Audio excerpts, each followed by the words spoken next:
उघड्या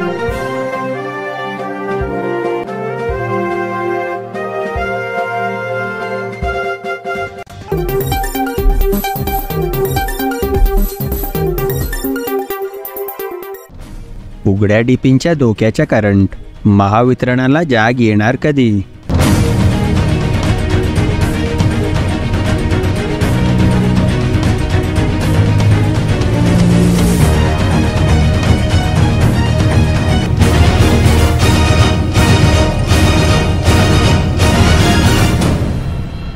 शहादा शहरातील महावितरणच्या बहुतांशी डीपी उघड्याच्या स्थितीत असून नागरिकांच्या जीवाला धोका निर्माण झाला आहे। पावसाळ्याच्या या दिवसात या धोक्याची तीव्रता अधिकच वाढली आहे। महावितरणकडून या गंभीर परिस्थितीकडे दुर्लक्ष होत असल्याने नागरिकांत तीव्र नाराजी आहे।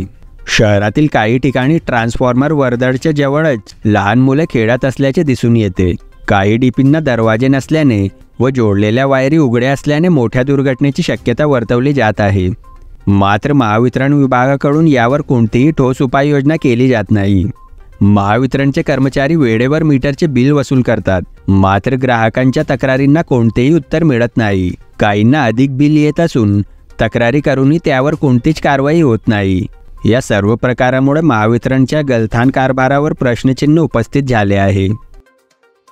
NDT न्यूजसाठी राजू मंसूरी, शहादा।